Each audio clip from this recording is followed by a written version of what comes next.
All right, a developing story to get to this morning. An NBA coach and active player are among the 30 people arrested in connection to criminal gambling cases. Portland Trailblazers head coach Chauncey Billups is allegedly part in a conspiracy to fix card games tied to organized crime families.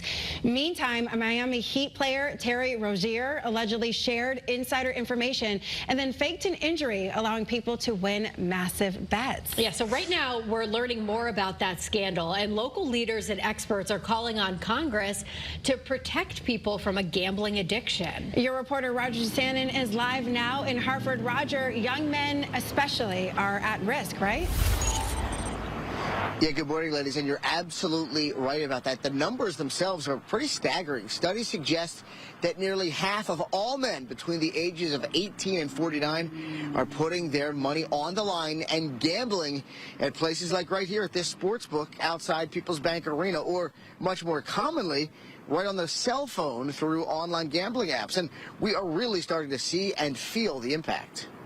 And listen, gambling has never been easier in our country than it is right now. 38 states, including Connecticut, have legalized recreational wagering, and the World Health Organization reports that nearly 2% of Americans now suffer from gambling addiction. And more leaders and experts are calling on Congress to do a better job regulating sports gambling companies. Today at the state capitol, Senator Richard Blumenthal will lead a rally about the scandal and also push for new legislation that he says would essentially protect people from themselves and making destructive decisions.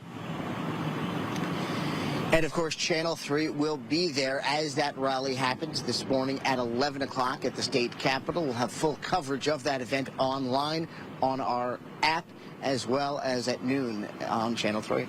Reporting live in Hartford, I'm your reporter, Roger Sannon, Channel 3 Eyewitness News.